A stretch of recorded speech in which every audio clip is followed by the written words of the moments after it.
Welcome, listeners, to today's episode of the Black Business Roundtable. I am your host, Doug Blacksher, broadcasting to you live from the City of Diversity, Oakland, California. We are visiting this week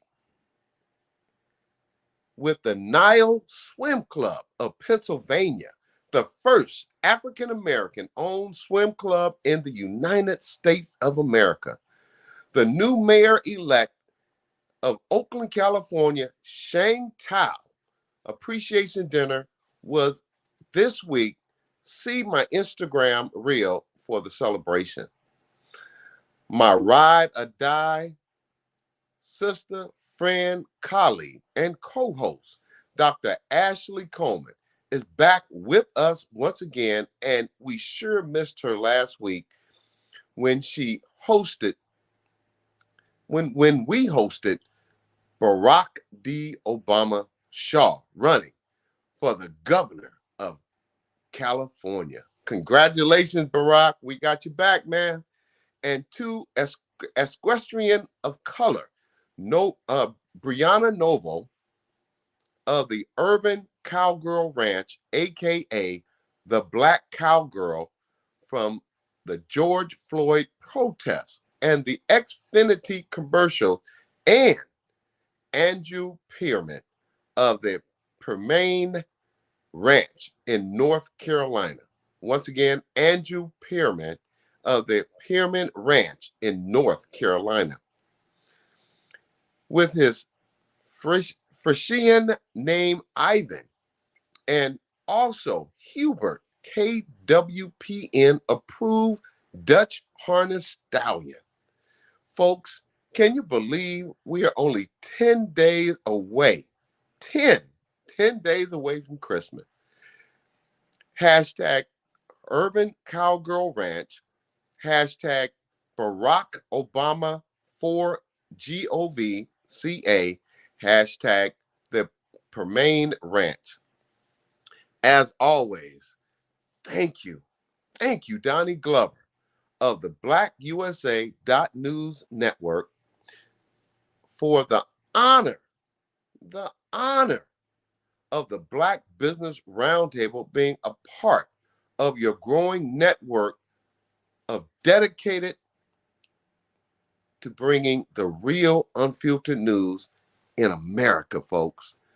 Before the news, you hear the BlackUSA.News.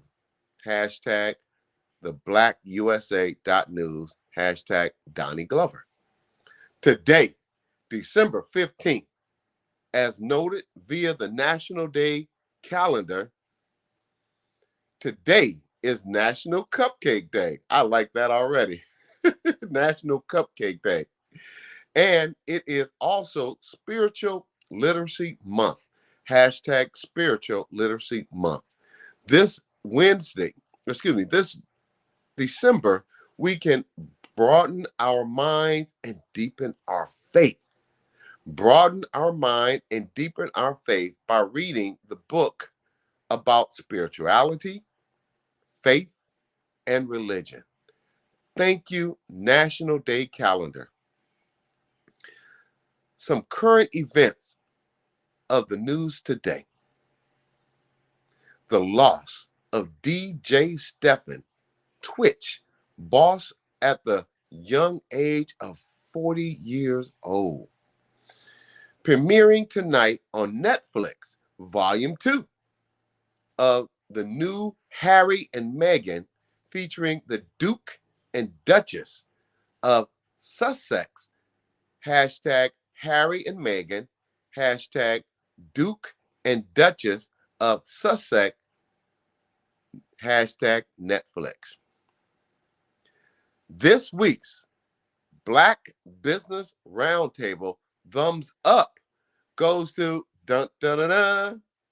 Thank you to the wonderful hosts that offered their home this past Monday evening for Mayor-elect Shang Tao appreciation dinner. And folks, it was an amazing event.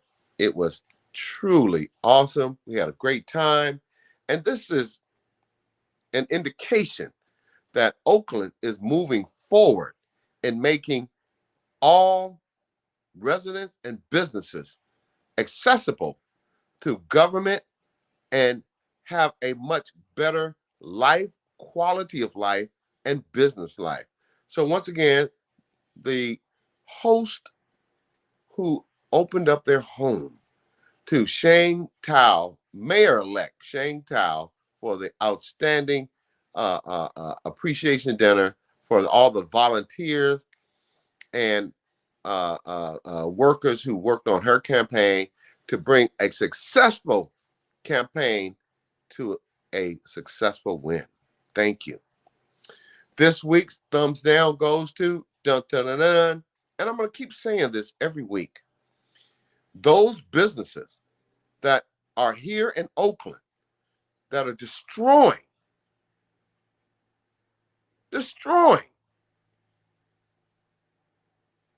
the Oakland-based businesses. So if your business is here in Oakland, California, and you are not a Oakland-based business, you will be identified, and we will be making sure that we report you to the city of Oakland and make sure that the city of Oakland continues to follow the rules and regulations that will offer Oakland-based businesses contracting first. And I want to say this again, because under the past of the outgoing regime, we want to make sure that we take care of Oakland-based businesses first. Thank you. Today's show highlights. Today we have first-time guests and Nile Swim Club located in Eden, Pennsylvania. And let me tell you something, folks. This is a African-American club that is a Kappa Alpha Psi fraternity member. The historic Nile Swim Club, the first private swim club in the United States that was owned and operated by African Americans. What we could also find in research that is Howard University presently is the only historic Black college that even has a swim team as of this time. There is a gymnasium pool located at Burr Gymnasium. This is where the women's and the men's swimming and diving teams call home. So let's get started the second Thursday in December, and my co-host joining me shortly, Dr. Ashley Coleman, as we give you the scoop from Oakland right here on the Black Business Roundtable, December 15th, 2022, as we close out this year. My co-hosts and show guests include our weekly check-in with our very own, I've been working on that audience, with our very own Dr. Ashley Coleman, Doctor of Psychology, tenured and immediate past department chair, assistant professor of psychology at University of the West. Welcome back, my sister. We miss you. We'll see you shortly. My guest, Anthony Patterson, Sr., president of the historic Nile Swim Club in Eden, Pennsylvania. Phone number 610-623-1535. Address 513 South Union Avenue, Eden, Pennsylvania, 19050.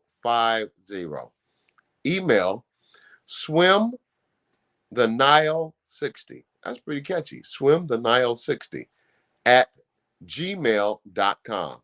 Hashtag the Nile Swim Club. Hashtag striving to thriving. Now, for the national political highlights. Well, Senator Warnock was a resounding yes for Georgia, giving Dems a 51-49 majority. However,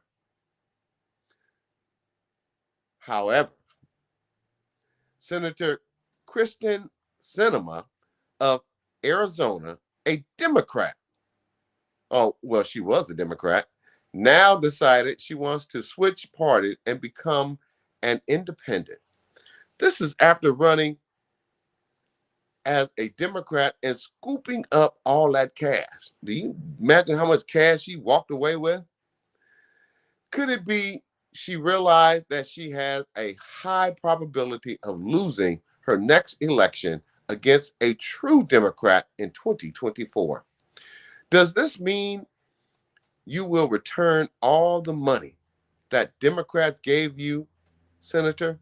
Will you return that cash? Under the notion that you were running as a Democrat. Some of this politics can turn into politricks, as we know. Not only a dino, as she appears to be, as many also say about Joe Manchin, as both have put wrenches in what should be an easier role for Democrats. And now, for today's news of the day, has Dr. Ashley made it to the show yet? We got to make sure we got our sister back there to give us that energy we need, that mental therapy of the day. If she hasn't made it there yet, folks, I had an opportunity to enjoy. Oh, there she go. How you feeling, Dr. Ashley? I'm well. How are you, Doug? Girl, it was, I had to fight myself to get here, but I am here because, as we both know, it is a pleasure. It's an honor to come here each week. And audience, we don't get paid for this. We do this because it's our job to inform America, and specifically Black America, what's going on and how we can get the mental health that we need and the news that will keep us informed and making intelligent decisions on politics and business in America, in our community. Dr. Ashley, how you feeling today, my sister? I'm feeling well. Happy to be here with you. Heavy heart, which I'll touch on, in the Therapeutic Thursday segment, just still trying to fight the good fight for mental health. Well, I'm going to turn it over to you, audience. And now, our news of today. And I missed you last week. Oh, thank you. Yeah, the bug is going around, but I'm back strong. I missed you guys too. You look great. You look great, my sister. And the news of the day, Dr. Ashley, please take it away. Thank you. Thank you, Doug, and good evening, listeners. On this day, again, courtesy of the Equal Justice Initiative that provides this daily calendar of reminders of how far we've come, and then in some aspects, how far we still have to go. On this day, December 15th, 1915, a white mob rapes and lynches Cordelia Stevenson near Columbus, Mississippi. And here we see that, unfortunately, the headline is Negress is hanged. And there was a loss of life of Miss Cordelia Stevenson. And not only did she lose her life in a heinous way, but unfortunately, her body was left hanging for days near a railroad track to terrorize Black residents. And several months earlier, the barn of a white man who, Mr. Gabe Frank, was burned down, and the town quickly focused suspicion on the Black community members, including Mrs. Stevenson's son. The deep racial hostility at that time permeated the South, as we know. And at that time, it was, guilty by suspicion.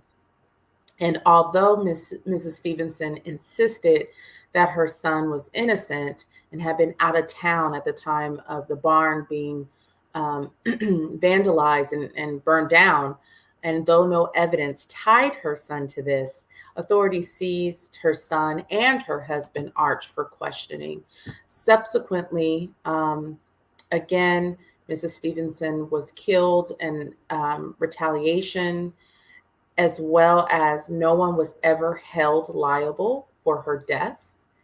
And she was one of at least 20 victims of racial terror lynching occurring again in Mississippi, and one of at least 655 Black people lynched in Mississippi between the years of 1877 and 1950. I have a dear friend who works for the African American Policy Reform and under the work of Kimberly Crenshaw, who's an African American attorney, and they have the Say Her Name campaign, which has been very vital in bringing to light Black women specifically who have been killed and have not received justice yet. So tonight we say her name, a Miss Cordelia Stevenson of Mississippi. Doug?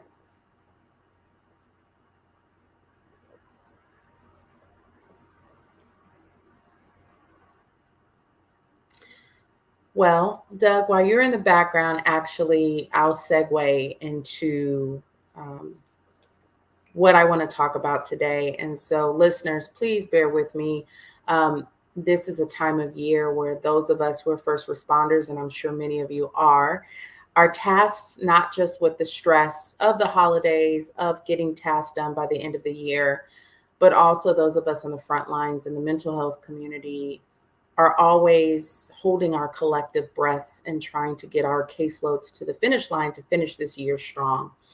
And yesterday, as I'm a person first before a clinician, there was a very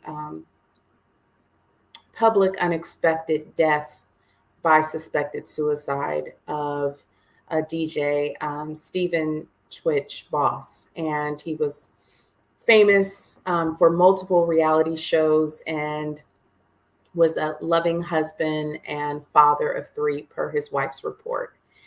And so anytime suicide is in the news, it is overwhelming and there are a lot of emotional reactions to it. And I know that you know that every week we've been championing mental health and talking about seasonal affective disorder, talking about anxiety, talking about ways to cope with the holidays.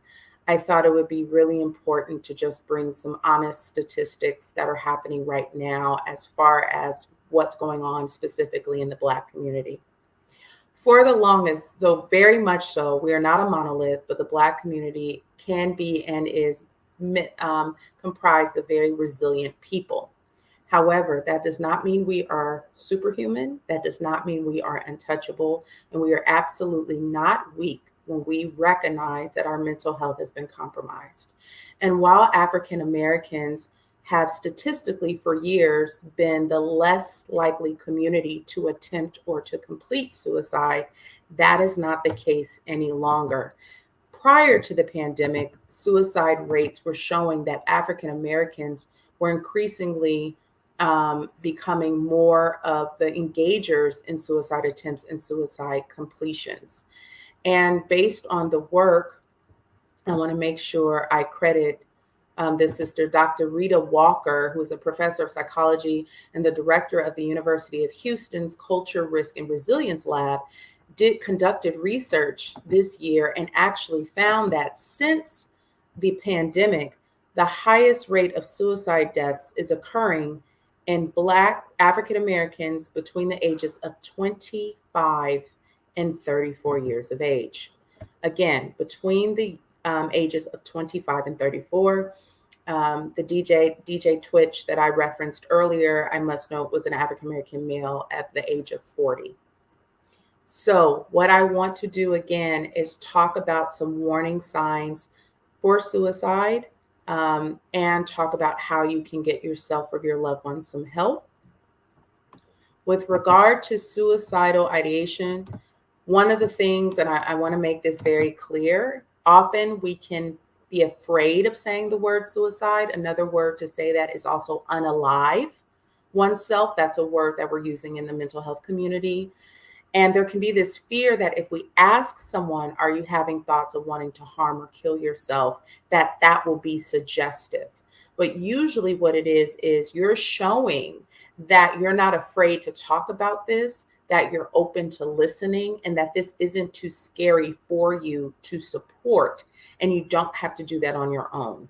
So again, I think our community has suffered many times, and older generations have done their best to protect younger generations from certain topics. But what we're learning is that if you don't ask, or if you don't find out what's going on, especially with your youth, the internet will tell them.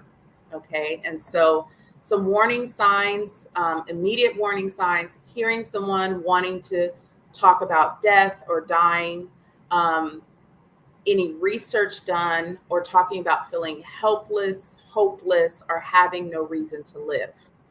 Other types of risk, and this information is coming from the Suicide Prevention Resource Center, talking about feeling trapped or in unbearable pain, talking about being a burden to others, increasing the use of alcohol or drugs, acting anxious or agitated or behaving recklessly, sleeping too little or sleeping too much, withdrawing or feeling isolated, showing rage, or talking about seeking revenge, or also withdrawing from life and not showing that same fervor or interest in activities or people, and displaying mood swings. And so, again, any of these signs, as always, you can dial 988 and have an immediate be connected to a caring professional to help you, if it's you personally, or talk you through how to how to support a loved one. If you are asking a loved one, if they're having thoughts or you see these warning signs,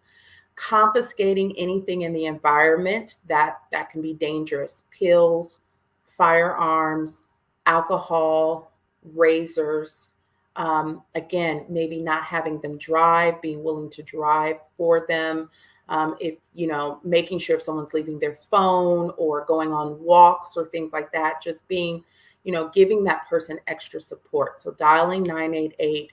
Also, you can take this person to the nearest emergency room. Just because you take someone to the emergency room, if they're having thoughts of suicide, does not mean that they're going to be kept on what we call in California a 5150 hold. They will be assessed at the emergency room, but great to have another, a professional assess them and a psychiatrist on hand.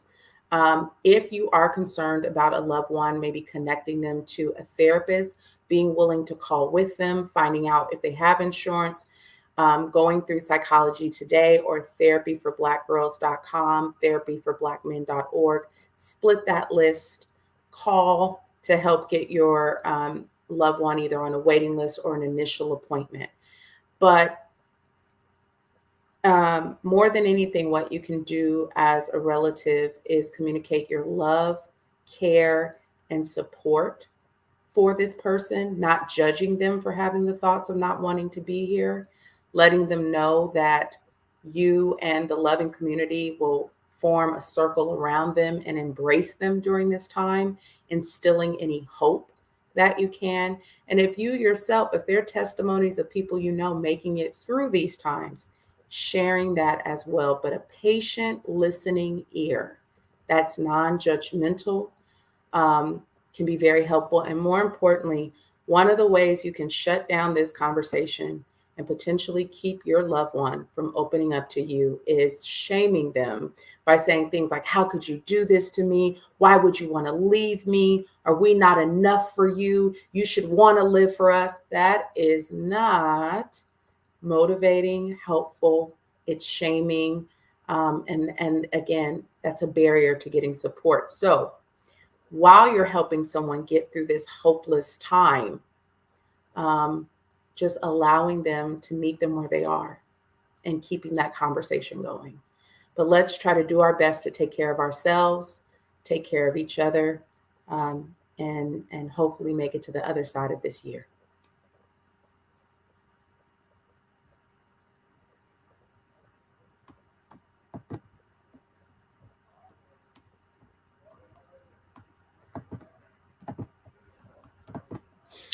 And I'll just add to, as well as if 988-911, I also just want to let this be known too, texting 741-741, which is a crisis text line as well. And so sometimes people can be shy or introverted and not feel as comfortable talking to someone over the phone.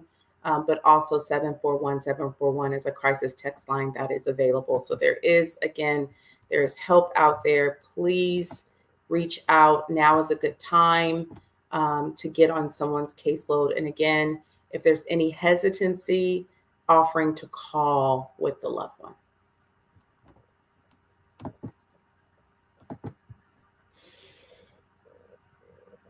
one.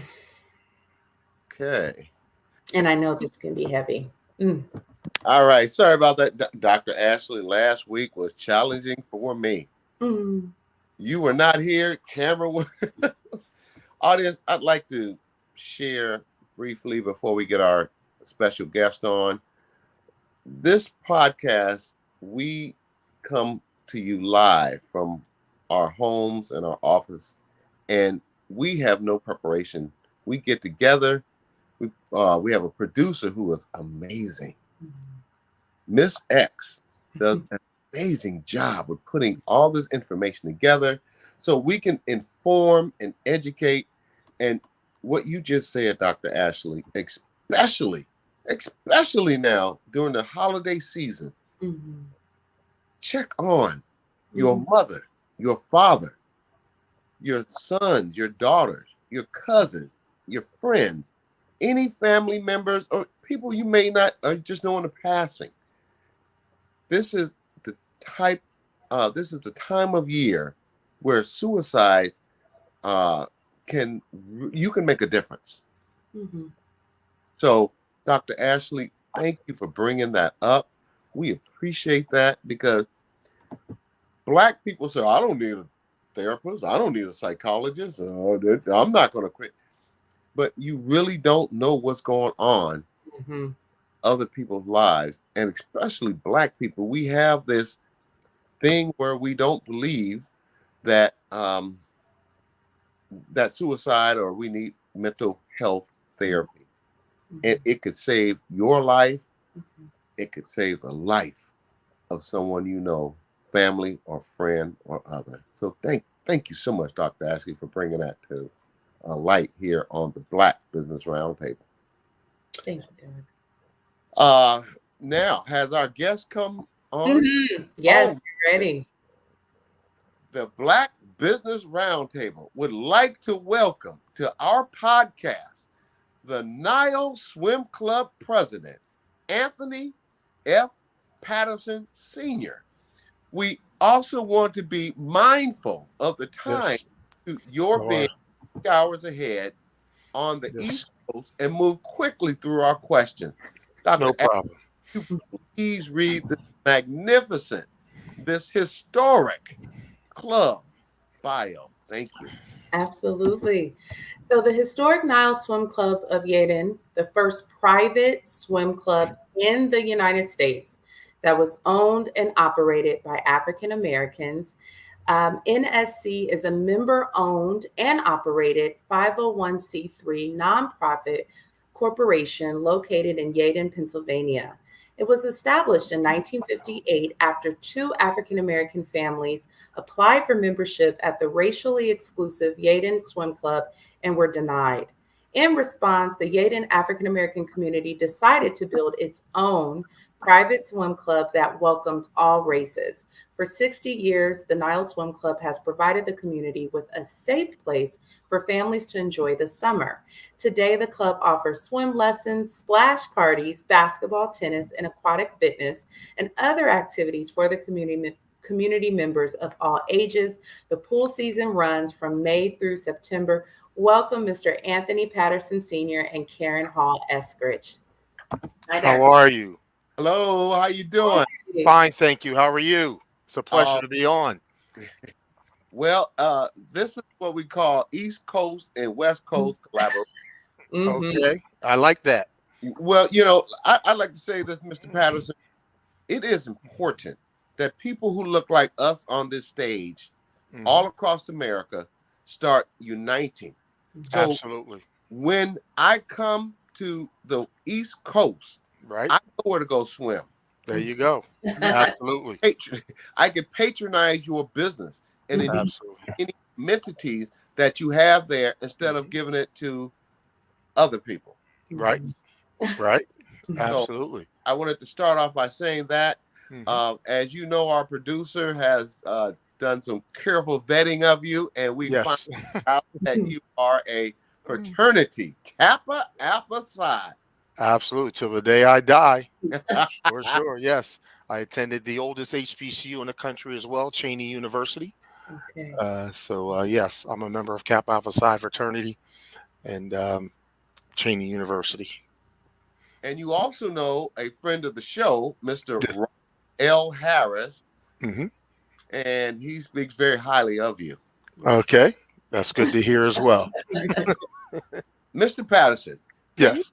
share with us briefly a history of your background and how you came to be president of the Nile Swim Club? I Okay. also saw what appears to be a certain fraternity, which we just mentioned, baseball hat, and Good. that came into existence. Thank you. Right. Yes. Yes. So yes, I was born and raised in Yeadon, PA. I'm the youngest of 19 children. Same mother, same father, and we all kind of started growing up, and we went to the Yeadon Swim Club. So growing up in Yeadon, PA, the Nile Swim Club was always a part of our life. You know. Okay. So yes. So my brothers and sisters would take me down to the pool rather often. And then after graduating from Yeadon High, then went on to Cheney University, as I stated. And I'm currently I'm the owner and CEO of Mainline Investors, which is a real estate and property management company. But I got involved in the Nile. The story is kind of funny. It's twofold. I just happened to a couple of former current board members just reached out to me and said, Anthony, about 4 or 5 years ago, and said, Anthony, we're having some issues over here at the Nile Swim Club. We're having, memberships relatively low. We have some financial issues that we're struggling with. And can you please, lend us your expertise and your knowledge in marketing and all that good stuff, and some other folks that you know that are relatively successful to assist us in saving the Nile Swim Club. We're quite honestly, we're running into a bank foreclosure, and we have some liens and judgments, and the pool was in dire straits, let's say. So I reached out to some family members and some other business friends that I knew and said, listen, the Nile Swim Club's in trouble. They're talking about taking it. They're talking about, selling it and building condos on the land. And and my associate said, we will not have that happen. This 4.5 acres of land that our families, you know, purchased back in 1957, 58 to ensure that our children would have an opportunity to swim. So I just got to work with the board, and we just started working hard. We started chasing down, grants and donations and negotiating with the tax collection folks. And now we have over 1,000 members, and all our debts are paid, and we're, you know, on the upswing. Dr. Ashley, please. Yes, before I ask the next question, which I'll open up to both of you, I want to just say that as an HBCU alumna, myself, a proud Howard Bison. Okay, HU. Yeah, my right. final, I was required as a College of Arts and Sciences student to take swimming. And to actually, my final exam was having to tread water in the deep end of the pool while singing the alma mater. Oh, wow. That's a good one. Which was a haze. It was such an experience. Right. Even though I'm a California girl, my parents put me in swim lessons. It was actually there and learning from my own people and alongside my own people, the comfort of just seeing people shed the phobia of water. And it was just so, and our professor, Maxie, was so intentional of letting us know what a privilege it was that we were having that experience. So again, thank you for what you do. And I have the privilege of asking that next question. But yeah, I'm talking about sisters with hair that were like, oh, no, we got to take swimming, get the braids, go, we're going to do this. Right. such an Right. experience. So for the Absolutely. both of you, can you kind of share with us a little bit more about what were some of those initial challenges that had to be overcome before the doors initially opened in 1958? Okay. Well, Karen. the challenge is always money, right? Mm-hmm. And so in 1957, 1958, in the African American community in Yaden, they were actually going to the families and asking them to put up $500. And so our parents did. And so that was really where it came. It came from pulling the resources within the community to say this is important enough to us that we were going to invest in it. And, you know, most of us had a dad who worked and a mom who stayed home. And for folks to come up with $500 at that point, a lot of money, you know, and but yet they did it. And I would say that was probably the biggest challenge. I don't recall any adversarial interaction with the white community. As long as we were going to do our thing, they didn't care, right? We weren't going to infringe on their pool. That was good with them. And I would say mainly it was just, you know, making sure that we had the community all together and everyone was willing to invest. You know, anything to add to that?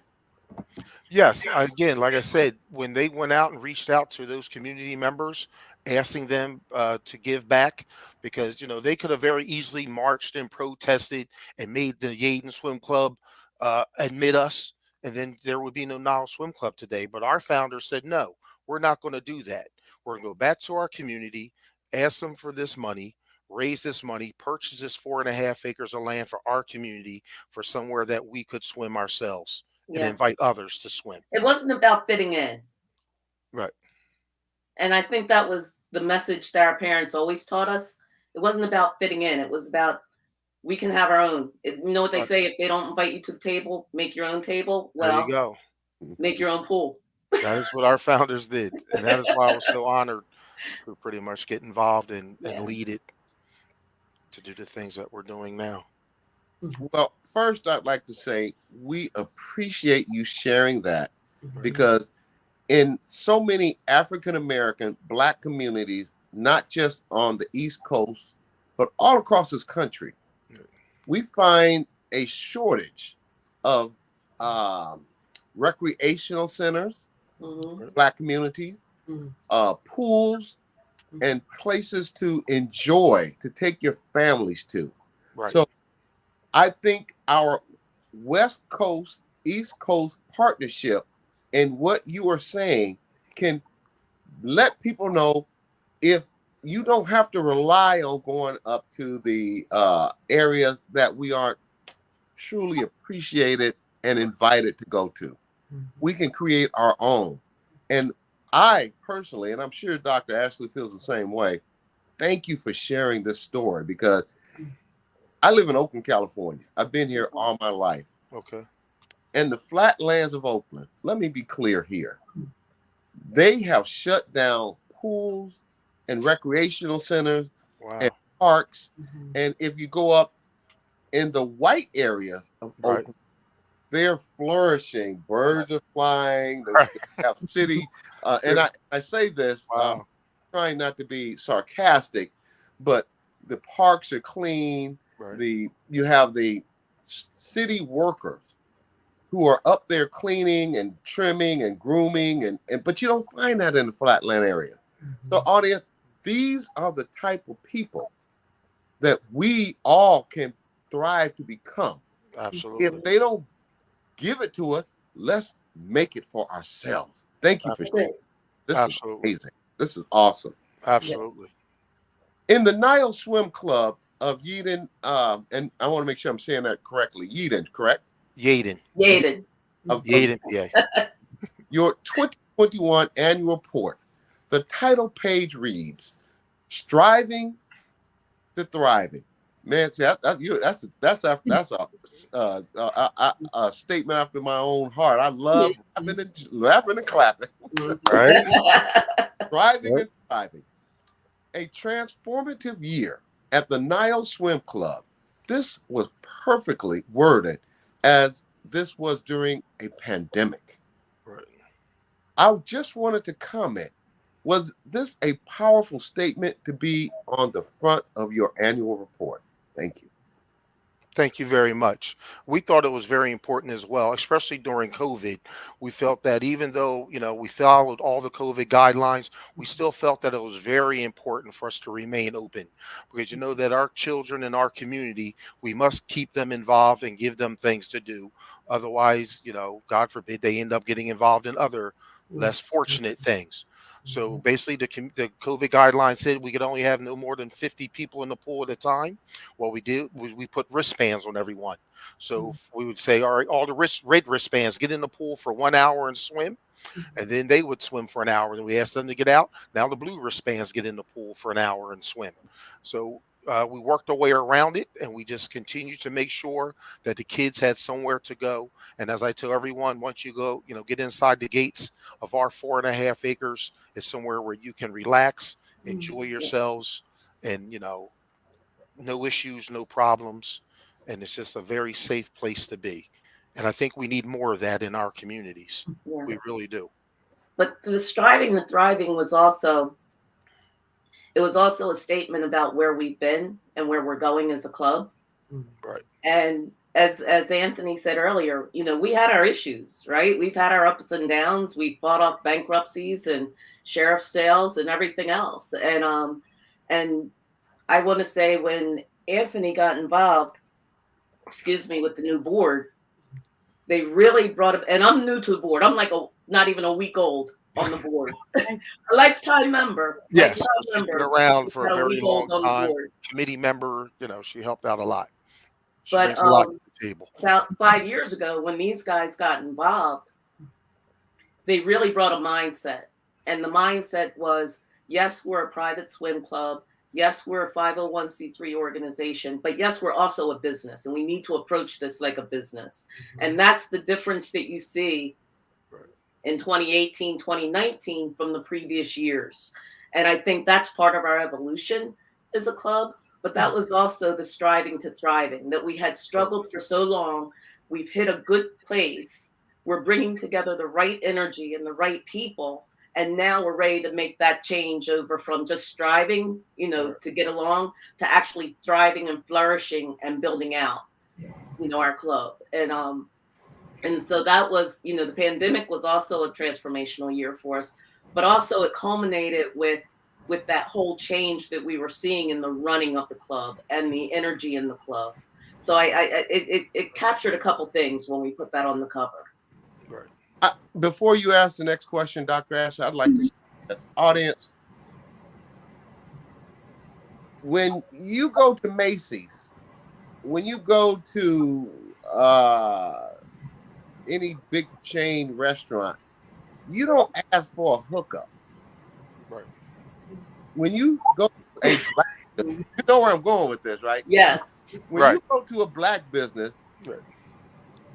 exercise the same respect.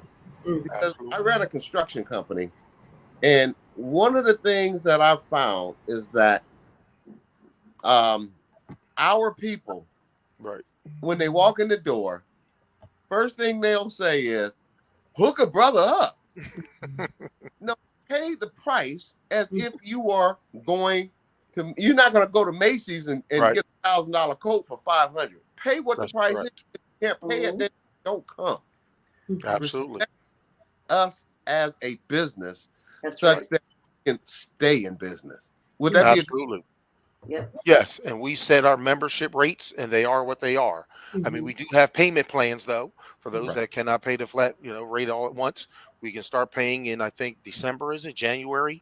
I think it's January through March or April. I think 4 or 5 months. You can pay it, or 6 months, whatever. So we put together a payment plan for those folks that want to be able to come. So you have all, from January 1st to May 31st to pay, $100 a month.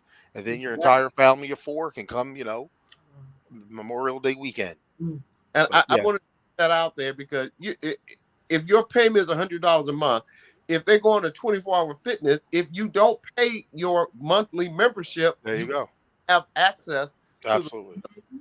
And Dr. our fees are competitively much lesser than most of the other pools in our area. We're a few $100s less.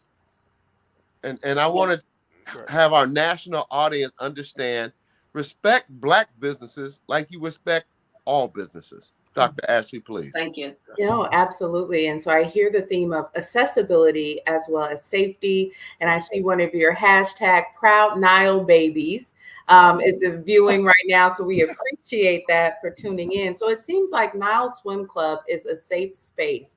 And yet for our people, we haven't always associated water with safety. And so in a disparity study, I think I saw the statistic that African Americans are 50% more likely in some ways to drown over their white counterparts. And that's a very alarming statistic. And so can you tell us about your platform, No Child Will Drown in Our Town? I love that.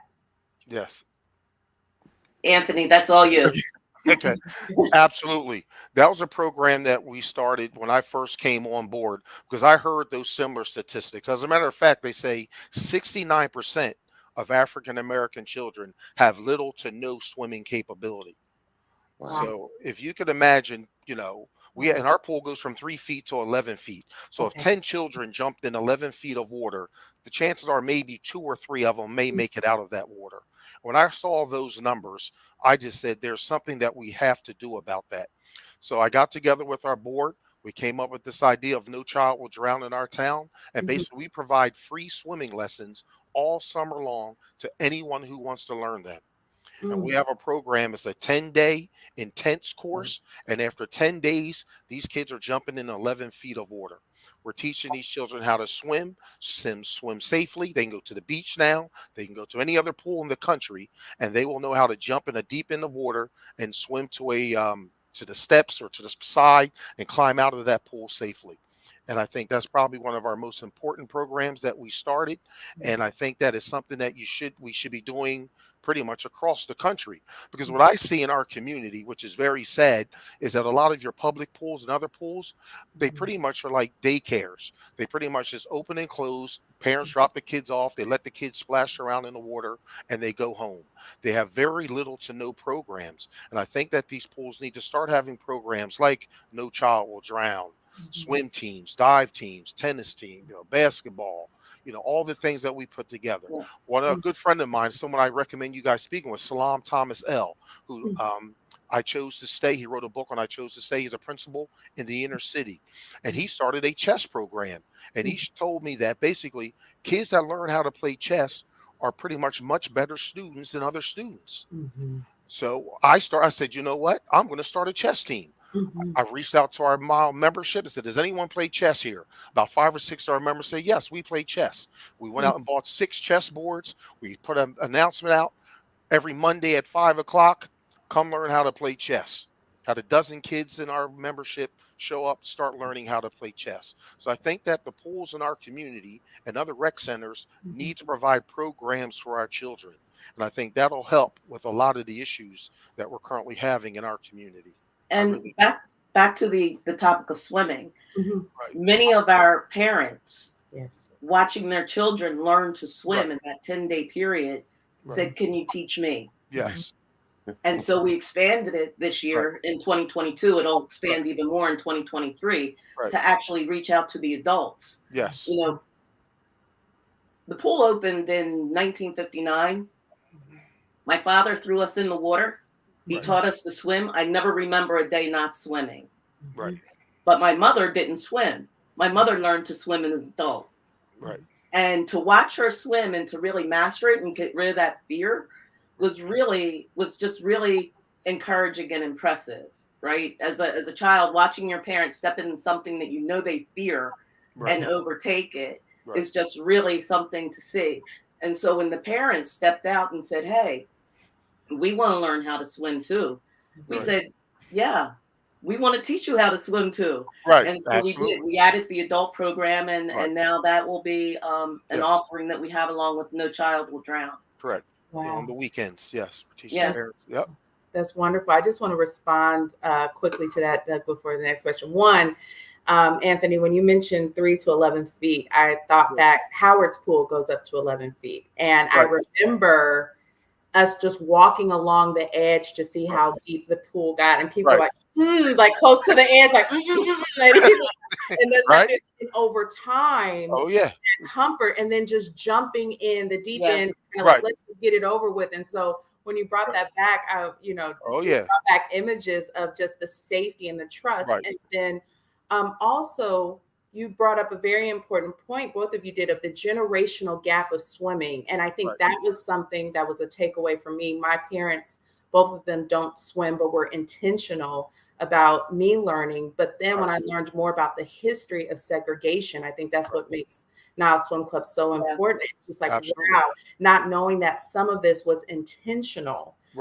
And so I see the gap and the healing that's happening across generations. So just again, just awesome. Awesome work. Thank you. Thank you.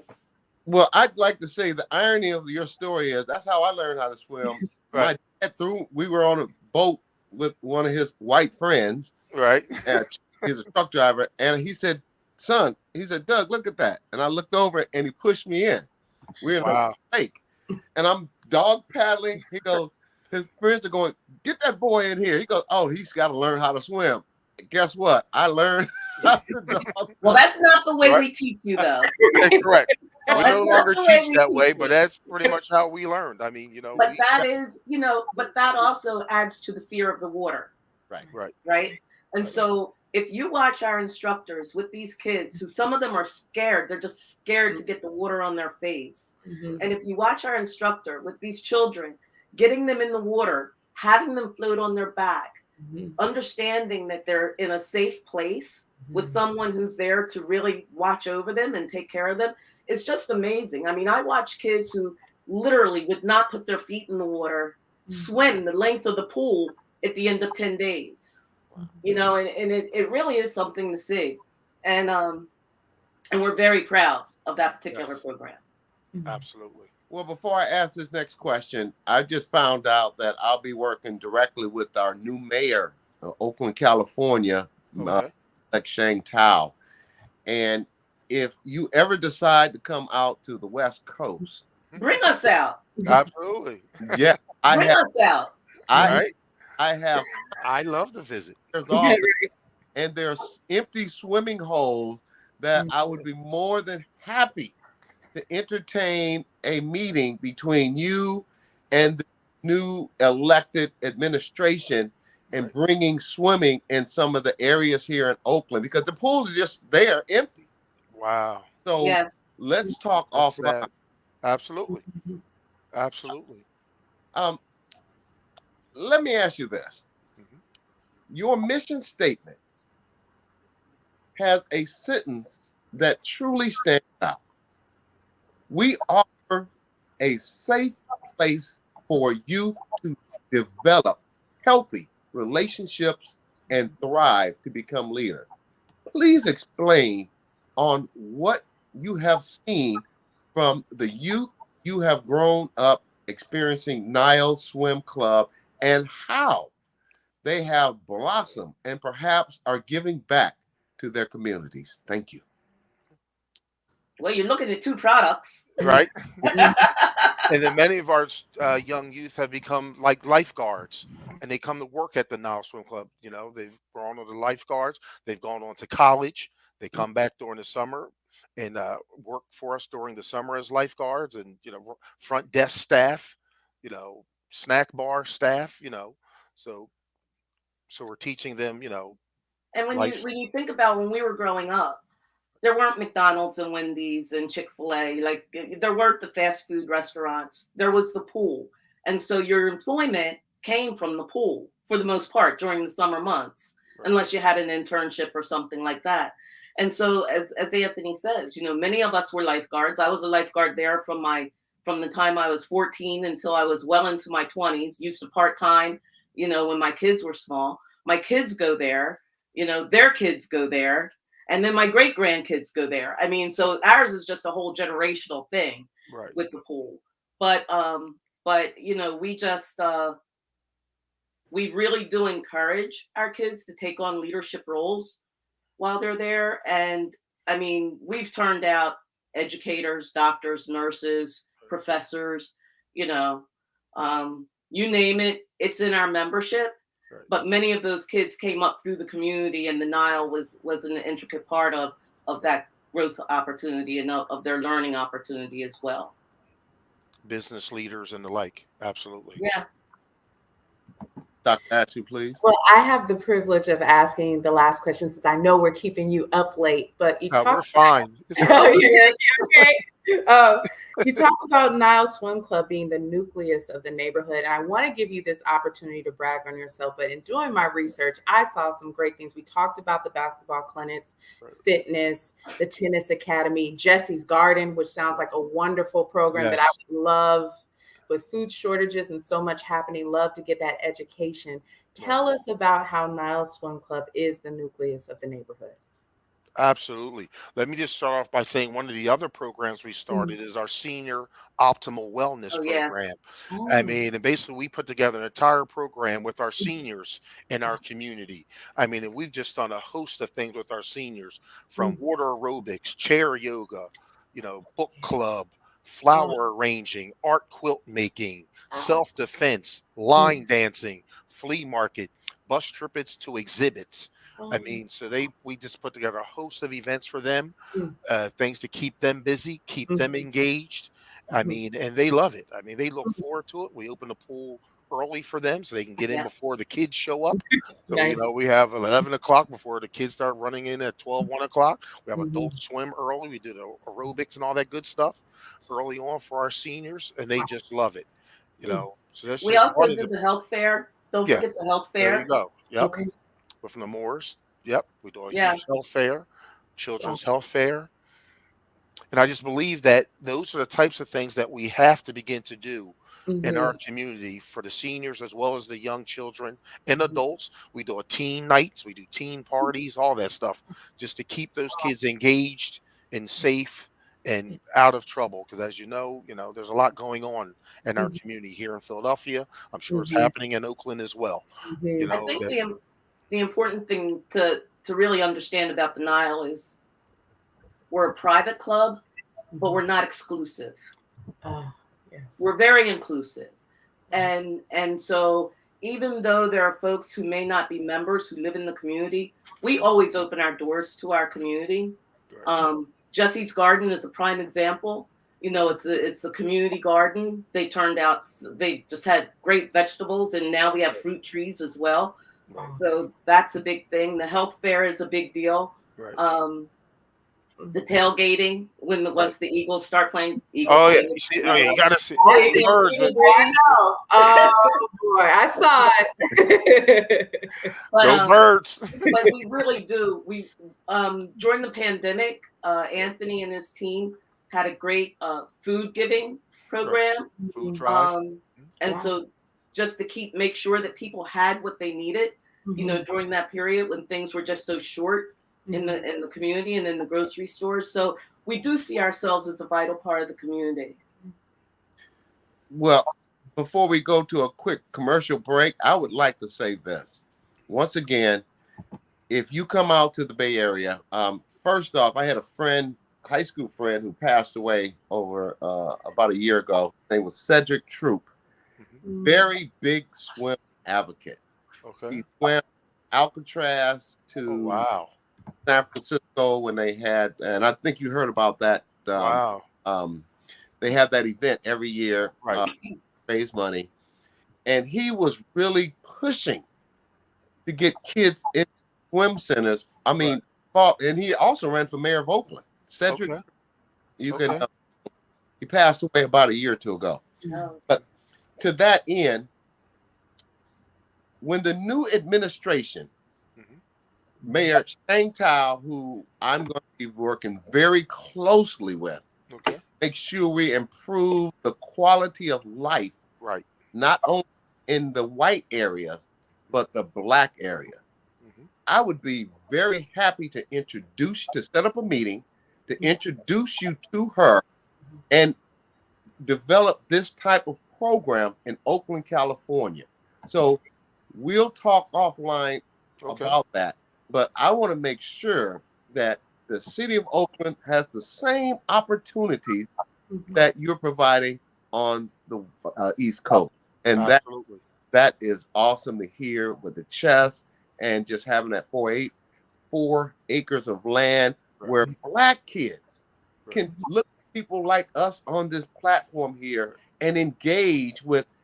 And I'm not saying white people can't offer that, but we know when we see a Black kid, we see a son, a daughter, a niece, a nephew.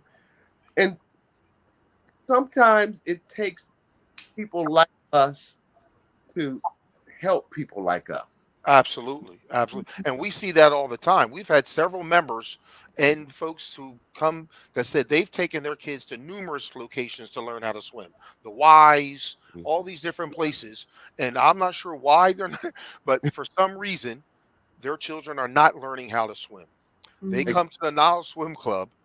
Our lifeguards and our trainers have these kids jumping in 11 feet of water in 10 days. Wow. So I'm not sure why that is or what those other folks are teaching them. Well, you know, there's the natural biases. There are the natural biases. Right. That Black folks don't swim. Black folks can't swim. And so why spend your time with them? You know, we'll entertain it. We'll make it look good, but we're not going to really spend the time over there. Let me keep it 100. That's why we're #1 show on the day. White people see Black people. They don't see kin folks. They see them folks. Right. Well, trust is swimmers. Yeah, exactly. And trust is essential, right? So when we talk about trauma responses, in order to trust, to float on your back, to follow commands, it's you have me, right? You got me.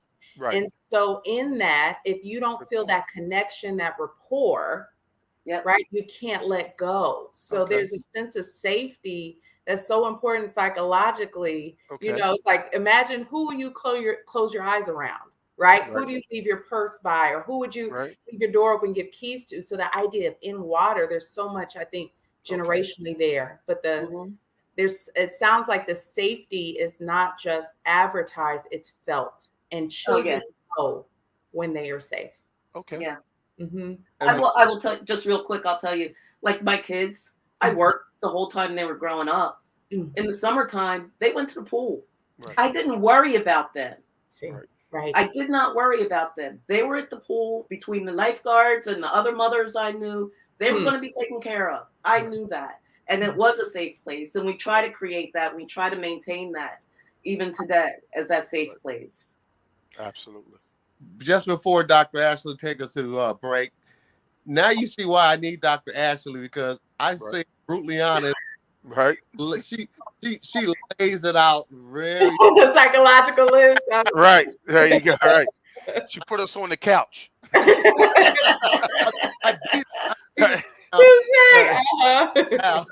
put you on the couch.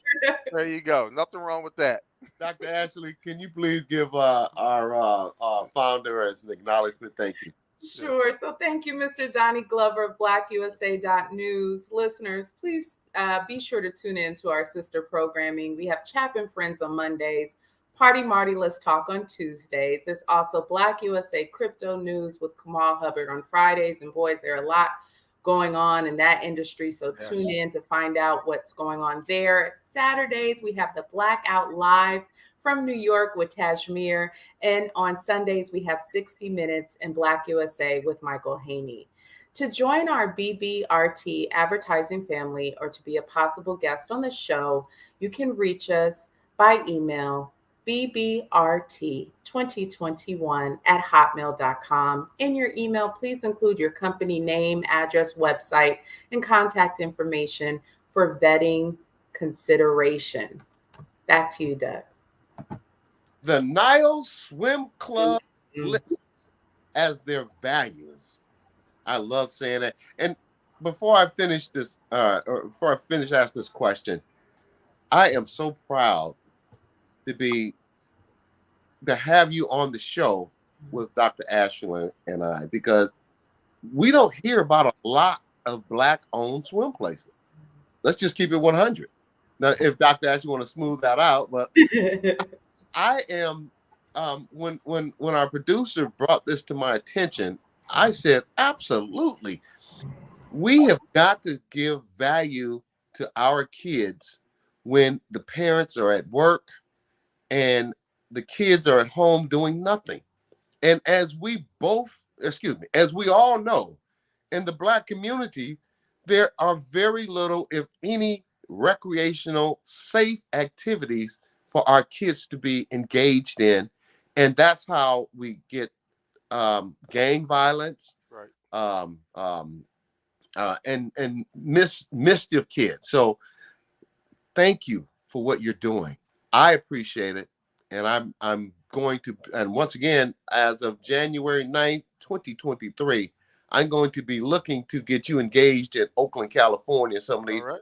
open areas that they're closing a lot of schools, but there's some pools that are just sitting there. Wow. So to that end, the Nile Swim Club lists as their values: family-oriented, community-focused, integrity-based, youth empowerment, optimal health and wellness and education. Can you expand on the optimal health and wellness? Thank you. Go ahead, Anthony. Okay. Oh, okay. So yes, as I was stating earlier, one of the biggest features that we started a year or so ago was our senior optimal wellness program. So basically, we reached out to the seniors in our community and looked to them to ask them what are some of the things that they would like to do. So we just put together a host of things for our senior optimal wellness folks, for our seniors, like the water aerobics, chair yoga, our book club, flower arranging, art and quilt making, self-defense, line dancing. We had a flea market for them. We do bus trips to exhibits and the like. And I think that it's just very important that, to keep our seniors healthy, keep our youth healthy, keep everyone healthy by doing these types of programs at your pools and at your rec centers and the like. And then for the family, we have in the fall camping under the stars. Right. So we have all the acreage, and Right. folks come out. They put their tents up. They do Right. bonfires and marshmallows and games, and they all sleep out in their tents. Big and it's screen like a TV, nice overnight right. way for people to commune and just really enjoy their kids and have a good time. And it's Right. all fenced in, so it's safe. Right. And and the pool is covered at that point. Right. But it really is. We look for things that really help to bring the families together, and cross generations as well. I mean, when we have water aerobics, you look in the pool, you'll see young people all the way up through 80, Right. in the pool taking that class. Right. And let me tell you, the older ladies, we rock. So Right. we give them a run for their money. Absolutely. But we, things like we brought in a climbing wall for the kids this year. Right. And they loved it. I mean, the line just kept going and going. So we want them to be active. We want them to get away from the digital. We want them to, really get involved in socializing, like face to face, and not via IG and everything else, text. But we really do focus on bringing together programs that go to each of our demographics, but at the same time go to the whole family unit as well. What great bonding. And Karen, I know you're not exaggerating about the more seasoned water aerobic goers holding it down. I remember going to a water aerobics class with my mother, and I was like, boy, this is a workout. It's so fun in the moment, but humbling when you get out the pool, but easy on the joints when you get out the pool. And it's like, well, I got a workout in. Like I've done it. I've done it twice. I can't hang. I'm going to tell you. It's, and Muhammad Ali used to train in water. And that is why he was so good. They showed pictures of him training in water. But the other thing, I forgot about this almost, Anthony. We also offer scuba lessons. Oh, yeah. So there is a Black scuba diving club. Yes. That is aligned with the Nile. Yep. They come out, they bring the equipment. We've had a couple people, go all the way through. Get certified. And we try to give that exposure as well. Yes. That's right. That's a very good one. They That's jump in yes, they go down to 11 feet and they can get certified. They train at the Nile and then they get certified in scuba diving. Yes, we did do that this year. A couple of people did get certified. I can't wait to get you out here on the West Coast. All right, right. We'll right. be more than glad to come out. And when they're done in Oakland, come on and bring them down to LA. That's where I am. All right. Okay. Yeah, Absolutely. definitely. But as you know, all these programs do take funding. I mean, we provide all these things, or most of these programs are free. The No Child Will Drown, the swim team, the dive team, the youth basketball, the garden, the tennis academy, the water aerobics. They're all free. But let me say this. Yes. And Dr. Ash, before you ask the next question, I am very proud to say that I was very instrumental with making sure we had a new administration here in Oakland, California, a new mayor. Right. And everything that you are saying will reduce crime. Absolutely. Create a stronger African-American Black youth in our communities. Jobs. Yes. More kids will go to college. So when I say that January 9th, January 10th, you'll be getting a call from me saying, pack your bags, come to California, come to Beverly Hills, like Beverly Hills. But all the things that you are with out there on the East Coast, we desperately need here in Oakland, California. We have kids. I mean, the crime, the communities are falling apart. Right under our nose, under the past administrations that have led this city. And I look forward to working with you in Oakland and looking at some of these vacant school pools. Oh, look at me rapping. Vacant school pools. So take a look at it. And the government has the funding to either put a kid in jail or put a kid into a pool. And that's to talk about soon. So, Dr. please. Yeah, sure. And just to piggyback, I think also, again, Oakland is very much a football hoop and baseball city. What I really appreciate about the Nile is also exposure to other pathways of recreation that are often, there's a lot of gatekeeping. And so when we talk about scuba diving, we talked about chess, gardening, all these things where even camping under the stars, again, Karen, I think you mentioned it's fenced in. And, I'm like, I know, because wait a minute, where we going with this? Wait a minute. But, again, the cultural competence to develop and expose our Black and brown children to activities without that typically aren't meant for them or thought of them in mind. And I see you centering that. And so that, again, just that exposure can do so much. So next question, Anthony, this is for you. So in the message from the president, you mentioned that in this inaugural Nile Swim Club annual report, you reflect on the successes and lessons learned and how to build a better future. And I imagine the pandemic was challenging. And you mentioned that kind of the adaptation to, the hour rule. But are there any other lessons that surprised you as you kind of evaluated, again, the wins and the opportunities for further development? Again, I think that probably the greatest lesson was that seeing and learning the need of all of this stuff in our community. We know that our community has challenges, and you just kind of take a look back and say, what can I do to help with all of these challenges? And I just went to our board and said, listen, we got to provide an outlet for these children. We have to give them things to do, keep them safe, and just, keep them motivated in the right direction. So I just reached out and I said, listen, let's just come up with some programs, throw them up on the wall and let's make them stick. So we just start throwing things out. Okay, listen, let's teach these kids how to swim. And next thing we're teaching hundreds of kids how to swim. We said, let's start a swim team. Now we got kids that are learning how to swim fast and working with Jim Ellis and learning how to swim fast. And then, we said, all right, let's start teach these kids how to dive. Cause they say we don't know how to swim. We don't know how to dive. I said, I got a couple, I used to dive growing up. I said, let's Show these kids how to dive.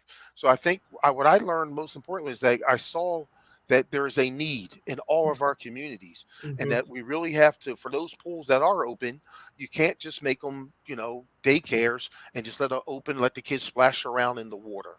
You have to be more than that, and you have to be better than that. You have to give these kids other things to do. You got to teach these kids how to swim. You got them there for, 8, 9 hours, or for at least 5 or 6 hours at least. Just telling them to jump in and around in that water, just, give them things to do. Teach these kids how to swim. And, we're going to work on scholarships now. That's our next thing. As a matter of fact, we just got a book deal. So someone wants to write the history of the Nile Swim Club. Nice. So we're working on that right now. And, to talk about all the things that the Nile Swim Club went through, and hearing all the stories back in the 50s of how it started, to how they had our issues in the 70s and 80s and 90s, and possibly in the 2000s as well, until now. We're now, we're doing very, very well. But, there was a lot learned during all that time. And I was very, I'm proud of our founders for, deciding not to make us join the Yaden Swim Club, and saying, we're going to go back to our community, and if you think about it, that was back then, it was like $250 per family, or $500. Well, $250 in today's money is close to like $2,600. Yeah. So think about that in today's time. If someone came up to you and said, give me $3,000 or $2,500 to start something, and we need, several hundred of us, I'm not sure how many, I think we do have the rolls on all the donors, but it was hundreds of them that said, I believe in this, let's do it, but, it's just, it does take work though. And it does take funding. Like I said, we write grants. So there's grants out there that you can get assistance from USA Swimming, like the Moors. We have a host of donors that help support us. We have, all that stuff, and that kind of helps us, to provide all these things at no cost, because it's not. That brings me into the next important of any program, business, etc. Finances are needed to run any organization, and the Nile Swim Club is no different. Absolutely. In 2021, revenue came from membership dues and guest fees, contribution, grant, fundraisers, and other sources. How can our audience, and we go coast to coast and in several countries, how can our audience contribute to the Nile Swim Club? Thank you. Karen? Okay, we have a number of ways that you can contribute to the Nile Swim Club. The easiest way is via text, the number 1 Nile, so 1 Nile to 44321, and that will allow you to go in and donate directly to the club. You can donate while you shop through Amazon. You can choose us on Amazon Smiles as a recipient, and that will send funds our way. You can visit our website, nileswimclub.org, and there's a button there that says donate. You can hit that. You can buy a brick. A brick is about $160. That puts you in our legacy square, and that's there forever. You can buy a tree. We're right now working to line our property with trees, and you can buy a tree and donate that. You can really donate the money. The money is a big deal. And that can happen via that site too. And then you can also go on and buy our merchandise. We have a series Anthony has on one of our sweatshirts, a great hoodie. We have sweatshirts, hoodies, t-shirts, water bottles, all kinds of paraphernalia. So you can go out and you can buy that. But really the best way is via text. That's 1 Nile to 44321. And that will allow you to support all of our programs. And please, that information. I was just getting ready to do, so I just wanted to confirm it so we can put it on a banner for our visual audience. 1 Nile, and that's 4432. You text 1 Nile to 44321. Okay, perfect. Great. And I just put that in text one Nile so we can stream Okay. that, make sure, and then we're going to announce it to Okay. at the conclusion of this segment. Okay. Wonderful. Dr. Ashley, please. And as far as the No Child Will Drown, we put over 600 kids through that It's program. probably a little more than that. Probably more than that if we Yeah. take the end totals from this season. Right. Probably Absolutely. close to about 800, 900 kids through No Child Will Drown. Absolutely. And I would like to say, can you imagine how many kids you deterred from hanging out on the streets, Right. running around in the summertime, Absolutely. and getting in trouble? I mean, Right. this is amazing. Oh, yeah. And there are times when kids come up to the gate that may not be members, just hanging around, and they'll just see me kind of working around at the pool, and they'll just come up to me and say, I don't have, I'm not a member. We're just looking to come play a little basketball. Has his basketball in his hand. I'll say, come on in, kids, go play basketball. They just want to come play ball. Their parents aren't in a position to get a membership. That's another option you can do. We have members that basically pay for a membership for families that don't have it. So if you want to pay for a family of 4 for a membership, you can. The cost to teach a child how to swim in our No Child program is about $200 to teach a kid how to swim. So we're putting together a program where you can teach one kid how to swim for $200, 10 kids for $2,000. Teach, our corporations, we're looking for them to donate, teach 100 kids how to swim for $20,000, and we'll be teaching kids how to swim all summer long. From 9 a.m. to till we open, and we do some evening classes. So I think it's very important for us to address that 69% number. That number has to get reduced in our community. It has to. That number has to get reduced. Wow, it definitely does. I know that we've talked about some programming. Can you share some partnerships that you're making in this upcoming year? Anthony, you have that one. I know most of them. USA Swimming is one of our partners. Nemours is one of our partners. Nemours is a children's health. Yeah, the Children's Health Fair. Hospital. Yeah, Nemours is a hospital in Delaware, and they support our No Child Will Drown program. They do the Children's Health Fair and the Nemours Garden. The garden was started. Jesse's Garden was a DuPonter who enjoyed gardening and giving out to the community. So they wanted to kind of just roll out community gardens. So they came over to our pool, saw our 4.5 acres of land, and said, you know what? We say, hey, we'll give up 1,000 square feet to kind of start this garden. And they donated it towards that. And we pretty much do a community garden where our members and other folks come out to the garden. Then we give all the food, give it away to the community. Folks come over and learn how to garden. We're teaching kids how to garden. We're looking to start a culinary program where we'll take that food in that's growing in the garden to our snack bar and teach these kids how to cook and prepare this food right out of our garden. So there's just many, many opportunities. Karen, do you know of any of the other sponsors we have? I know we have private donors, Well, we had Mr. Patterson, Mr. Sam Patterson, and Mike Pearson. Yes. Pearson. Yes. These are folks that grew up at the Nile Swim Club, very successful business people, saw that we were in trouble and helped us out and continue to help us out. Yeah.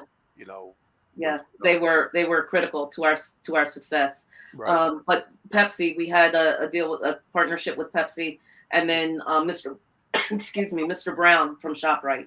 Oh yeah, there you go. Yeah, ShopRite. Yes, he's also running for the mayor of Philadelphia, by the way. Speaking of new administrations, he will be running for mayor. He owns about 20 or so ShopRites and supermarkets in the community. He donated our basketball court. Yeah. And then Pepsi came out.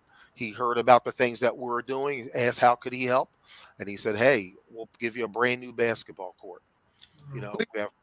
Please, another shout out for that man, those people again on our show, because we don't have a lot of corporations in America investing in Black urban America. So put their names out there again, please. Absolutely. Jeff Brown from ShopRite is one of our biggest supporters. Mike Pearson has his own company. My brother Sam Patterson has several businesses, and all these folks kind of just give back. And he's running for what? And who? Mayor Jeff Brown's running for the mayor of Philadelphia. Yes. Yep. What are the Nile programs for the 2023 season Wow. that your community can look forward to, sir and ma'am? Thank you. Okay. Well, Go the ahead. primary thing is the expansion of some of the existing programs. So with the No Child Will Drown, we're adding the adult piece of that. So that's an expansion to that. We're actually expanding Jesse's Garden. They were so they really liked what we did with it this summer, and so they would like to see that expand. So we'll be expanding Jesse's Garden. The dive team, the swim team, will be going into another level. This year in 2022 season, it was really about the introduction of it. In 2023, it'll be a little more formalized. We won't be competing except for within the club itself, but getting kids really ready for that competitive part of the swimming. The diving is in its second year, so that will be going into another level now. We'll really be working on the springboard with the kids for the diving program. What else did we have? The chess team. We're gonna Adding the chess team. And one of the big things is we're really been working on funding for our tennis courts. Right. Because we want to introduce the tennis academy. Right. We have tennis courts, but they were probably built back in the 70s. Right. And sometimes they serve as expanded parking when we Right. have a lot of people. Correct. And we really would like to get them back Yes. online as tennis courts. Right. We did have a program this summer where we brought out some tennis instructors and we had kids sign up for it and they loved it. So we know that there's the interest. It's now just making sure we have the facility. Are there any last words you would like to share with our podcast audience today that is centered in the San Francisco Bay Area where we broadcast from, but our platform stated with Donnie Glover in Baltimore and broadcast into several countries as well? We have posted links you provided in our show description to share with our audience so they can learn more about this amazing, awesome Nile Swim Club. Thank you. Yes. Thank you so much for having us. It's truly been an honor. Like I said, please visit our website at nileswimclub.org. Any assistance that you'd like to give for any of our many programs is truly, truly greatly appreciated. And anytime, if anyone would, visit our website, you can also contact us there as well. If any communities would like to chat with us about, how to get the No Child program started, how to, get these other programs started at these pools, as opposed to just, opening and closing your doors, but creating programs to get these kids engaged and off the streets in our communities, please reach out to us. I'll be more than glad, to assist and, get lifeguards, all that good stuff. Well, before Dr. Ashley wraps this up, let me tell you this. Be looking for me in January because the new mayor, Chang Tao, has promised to reduce crime in Oakland, California. And listening to you, Karen, talk today, this could be a platform, a foundation to address those many, many issues that Oakland, California, in the flatlands, the areas that are desert regarding recreation and opportunities for kids to join in. So thank you very much for coming on the show, Dr. Ashley. Thank you. Absolutely. Again, I echo Doug's statements and, in our words, and it's very important as a psychologist, I believe in giving people their flowers now. And so in addition to thanking you both, I also want to acknowledge supporters and members, again, of the Board of Governors. So also we want to acknowledge Treasurer Deborah Harris, Financial Security, Amarette Mason, Recording Secretary, Lisa M. Ivory, Membership Secretary, Donna Foster, Corresponding Secretary, Sean Johnson, Board of Governors, Andre Andrews, Clifford Brock, Frank Brown, Susan Davis, Latifah Fields, Leon Howard, Jessica Pointer, Barbara Johnson, Emeritus. And again, Instagram page handle at Nile Swim Club, hashtag Nile Swim Club. There's also Facebook.com Nile Swim Club. And we are going to be sharing, again, information on how to donate. But what a wonderful program. Yes. And I have to let you know that my mom texted me during this segment, said, I love this and I love all the programming. I'm telling you. Want to come to Philadelphia? Absolutely. Oh, yes.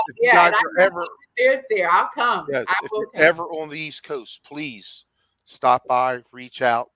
You know, either during our season or not during our season. If you happen to be in the Philadelphia area, please reach out. You know, born and bred here. Well, I'll be, you know, the hostess with the most. But again, yes, thank you so much for acknowledging our board. They do a phenomenal job. We're all volunteers. You know, we work extremely hard. You know, it's an amazing group. And again, thank you so very much for having us. Yeah, thank you. We really appreciate it. Well, we'll have you on next year talking about what you're going to be doing in Oakland, California. Absolutely. Let's go. I'll definitely fly out. I'll definitely fly out in the atmosphere. Yes. Right. I'll definitely fly out to see you. And we'll make sure we'll get some of that government money that will help. Yes. I just want to say this, audience, before these beautiful people leave. You find in so many Caucasian communities programs like this throughout. He was gonna go in. Where'd he go? We have a running theme. Like when he gets really passionate, It's the button. Because when he's getting ready to go in, it's like upside. Where's your shirt? I know you about to go. You send us that so we can use it for anything. I'm gonna give you, I think David Hertz has it covered. Although I did want to make a plug for the opportunity for psychological support through, you know, in that type of program, you know, which there's a lot of opportunities there as well. That holistic wholeness is clearly what you're doing, and wellness, and so much opportunity. But Doug, okay, you ready? You gonna go in? Go ahead, bro. Before, I think it is vital, critical, and it could save so many young people out here in Oakland that I will be communicating with you next year. And as I'll be working with our new mayor over the next 4 years, I would love to have an opportunity for you to pack up your absolutely a schematic of what you're doing out there and bring it out to Oakland, because we are under the past regime, elected regime, we've been suffering tremendously. Our young youth having problems. So I look forward to working with you next year. Sorry to hear that. But yeah, absolutely. Please keep in touch. Okay. Thank you for today. Thank you so very much. Take care. Thank you for having us. Thank you for having us. Stay safe. Thank you. Dr. Ashley, that was outstanding. Definitely was. You know, and let me be clear. And we've already talked about it, and I'm not going to say anything until next year, but I am so eager to be working with this new mayor.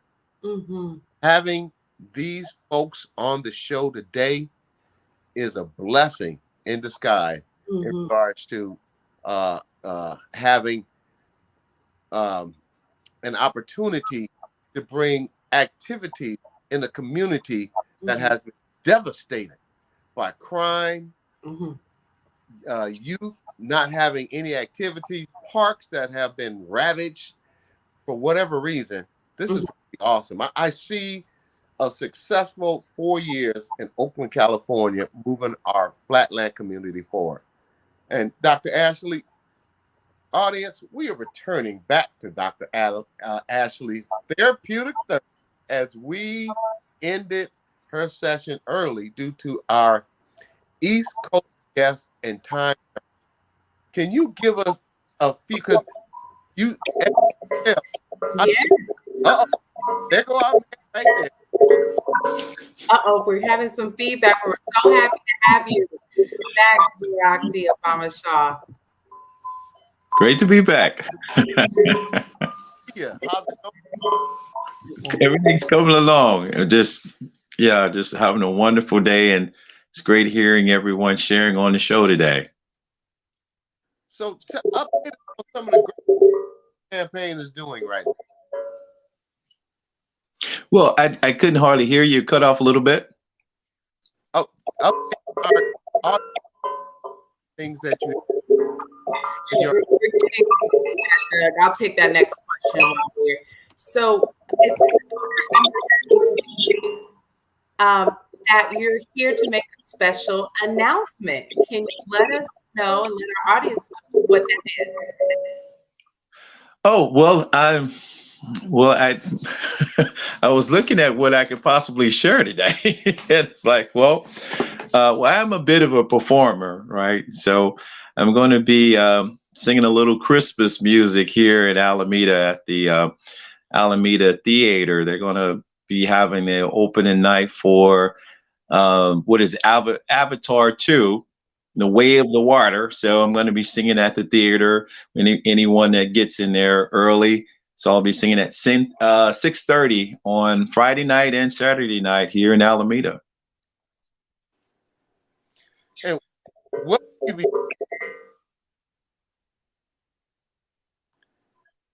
Couldn't hardly hear you. What will you be singing? I'll be singing the Christmas song. Okay. Okay. Yeah. A lot of problems. And can you give the address? The address, I don't have the address in front of me. I thought they had put it on the show already. Okay. It's right up Central though. And you're still cutting off for some reason. I don't know why. It must be my internet or something. Try my best to hear you today. Dr. Ash, I'm gonna go out and come because I think it's mine. Can you hear me now? We can. There's some background noise, but Barack, can you share with us? We know that you're musically gifted. We've shared before your background. I'm hearing a little feedback here too, but last time so intensely. Well, I think I've heard a little bit of your musical background and campaign. When I said that I was going into politics and really just taking it seriously, and I said, I'm not going to do any music. I'm not going to do any singing. I'm not going to do anything. I'm just going to focus in on politics. You're right. That's nothing else but politics. And then I went to the local church and I was focusing on politics. And then I fooled around and said, I do music. You do music? It's like, what do you do? I played piano, I played trumpet, I played the guitar. I'm going to introduce you to some musicians. So I went next door to meet some musicians. It was like, I just wanted to, hi, you want to leave, say I do music and leave. Like, oh, do something now. I was like, okay. And that was kind of like the basis of my campaign, doing music. And as I looked at, Black history, when the struggle was there and dealing with different reforms and dealing with the challenges of life and the different laws, and they were just struggling. They were singing. So I was like, well, this is perfect. It's something to bring people together, and it's a way because we 55% of our communication is nonverbal, and it's something about the being of music. When you're doing music, you really get the person then you get something about them. I think that can't really be expressed in words, and so far it's worked for me. So some people would see me do music and they say, I'm voting for you. Like, I don't know what this campaign is. It is a connector. And, earlier I had some reflections on mental health. And so just want to highlight how soothing music can be and comforting at, as you mentioned, various times, a personal challenge when we want to reach and hold on to something, to be the hope, the lyrics that speak to us, help us shed emotions. And so, yes, it is a language in and of itself. Yeah. Even if it's in a foreign language, Mm-hmm. it still does the same thing to you. It's something about it, and it's something that I've always gravitated to since nothing really rests, everything vibrates, and that music is just this wonderful vibration that makes you feel great. You know, it's a very, very powerful communicator, and you can have music for everything in life. It's just wonderful. So I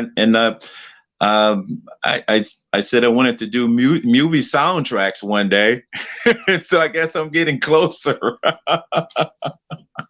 Well, Yeah. I think the sound being good for the Let me shut this off here.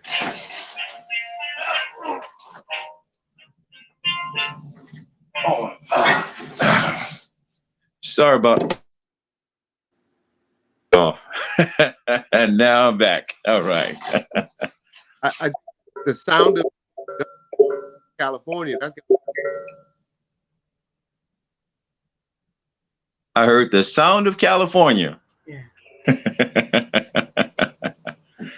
Well, always a pleasure on the show. It seems like my end, Ashley. Yes. Rob, we always appreciate you for stopping by. It sounds like we're having some technical difficulties, but we want to make this announcement. So tomorrow evening, we will be performing at the Alameda Theater and Cinema as pre-performance of the opening night of Avatar 2. We hope that you enjoy connecting with one of your first loves of music, and that you visit us along with you and sharing your updates and announcements. Yes, and I'll be happy to make that connection with people. It's like, you're the guy I voted for. Yes. It's another side of me here. Yeah. Well, it's thank great. you today. We All righty. I will see you on the next one. All right. Bye-bye. All right. All right.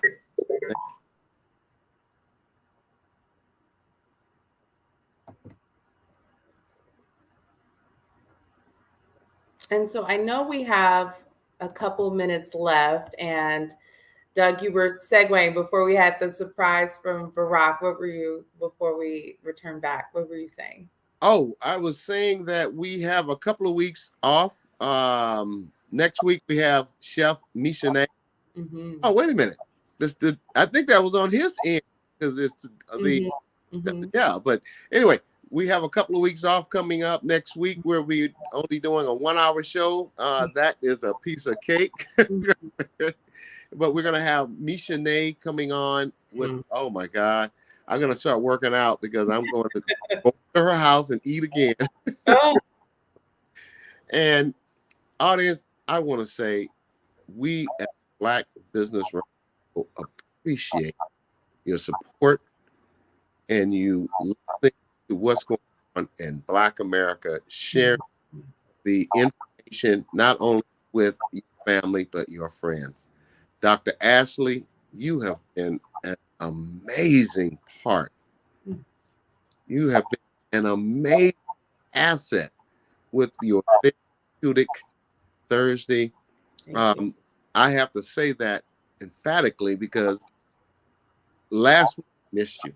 Oh, I miss you too, Doug. No, it's such teamwork. And, you know, I always appreciate you in general, but also being a champion for not just professional advancement and growth, but the personal advancement and growth and wellness. And so I just want to take this time it was nice to hear about what's happening in Yeadon, Pennsylvania, and then to also have Barack highlight how even after a very grueling campaign experience, how he's going back to one of his first coping skills and nurturing his love of music. And to kind of bring it full circle before we start closing out, just want to highlight again, I talked about a very, very heavy topic earlier in discussing suicide risk. I also as I strongly recommend people to reach out, 988 therapyforblackgirls.com, therapyforblackmen.org. I also want to encourage people to use their search engine to look up self-soothing techniques.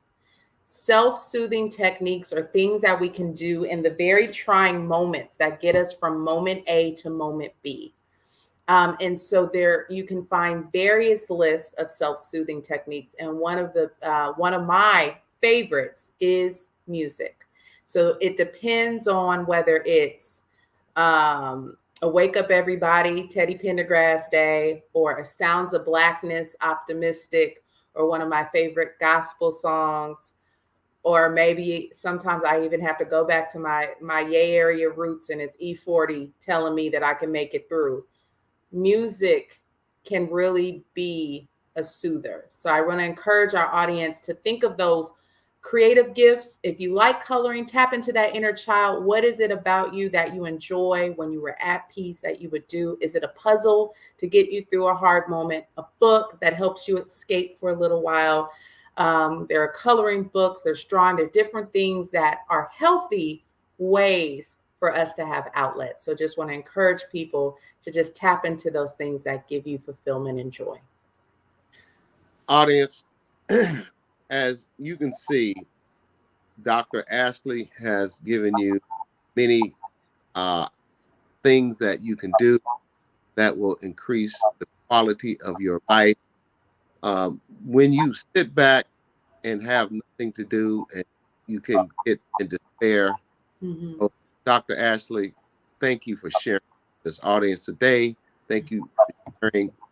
And please mention the suicide hotlines again, because this is a season for loving and caring, but Yes. for many people, it's not. Right. I want to encourage everyone to use 988 for, again, any psychological emergencies or wanting to talk to someone 24/7, a warm voice on the other end that won't be judgmental and will be open to talking about whatever it is you need and pointing you in the direction of care. It's wonderful when we have supportive community around us, but there are moments when it is just us. You are worth that call. Okay. Please don't hesitate to fight the good fight to live another day. And as we close out another awesome show today, audience, you have got to, if you're on the East Coast in Pennsylvania, check out that awesome recreational for your kids. And if you are in a city in America that does not have that type of youth program, and it's just not for youth, it's for all people, but specifically catering to Black and African Americans, please support their mission and their organization. Dr. Ashley, can you close us out on the last few minutes that we have left? Thank you. Absolutely. Thank you. So we have friends of the show that we want to invite you to tune in to their social media pages to find out more about what they're doing. So one of our favorite pages is the Instagram handle is @millennial.democrats. Find out more about their opinions regarding politics and politicians. Also, check out our favorite law school student and a Black man's perspective on Instagram. His handle is @themasked_law_student. Also, #themasked_law_student on his YouTube channel. Thank you, Mr. Donnie Glover of BlackUSA.News for this wonderful platform and opportunities to expose our national and international audience to the wonderful programming that's available here that centers Black and Brown needs and is inclusive of others. Again, want to welcome you to tune in to more of our sister programming, Chapin Friends on Mondays, Titillating Tuesdays with Stacey Dennis, Party Marty Let's Talk on Tuesdays, again, Black USA Crypto News with Kamal Hubbard on Fridays, as well as the Blackout Live from New York with Tajmir, and Sundays, there's 60 Minutes in Black USA with Michael Haney.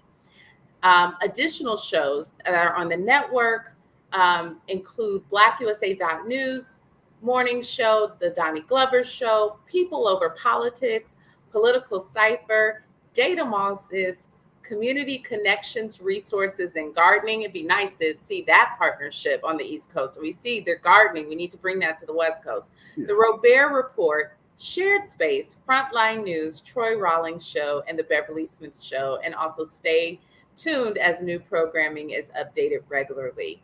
Again, to join our BBRT advertising family or to be a possible guest on the show, reach us by email, bbrt2021@hotmail.com. In your email, please enclose your company contact information and social media page for vetting consideration. As always, we're always keeping stories close to our heart. And so we did a special holiday reel on Instagram about Carlton. You can check that out again through our YouTube as well as our Instagram posting. Thank you, audience, for your thoughts, prayers, messages, and donations for Carlton. And please be aware and keep his hashtag alive, which is Stand with Carlton of Raleigh, NC 2022. Again, if you'd like to send Carlton messages of encouragement, please feel free to reach out to us via email, and those will be forwarded to him. And we hope to also have an update again about Michael Thrash, and we're keeping this hashtag alive. Driving While Black, Michael Thrash, Taylor County TX. The original show was on October 14, 2021. Please also look out for a follow-up show and updates soon about hopefully his justice that he's received. Doug? Thank you. Thank you. Thank you. Audience, listeners, all across this United States of America and several countries for joining today. We return for our last show of the year, Thursday, December 22nd, 2022, with my lady, Chef Misha Naya. My mouth just waters up thinking about it of the Busy Housewife for a 1-hour holiday special. We look forward to seeing you every Thursday at 4 p.m. Pacific Standard Time on the BlackUSA.News network on YouTube and Facebook. Thank you, audience, for tuning in. Remember, together we can listen, we can learn, and we can share, because I know you care. This is Doug Blacksher and my ride-or-die sister, Dr. Ashley Coleman of the Black Business Roundtable. God bless and good night.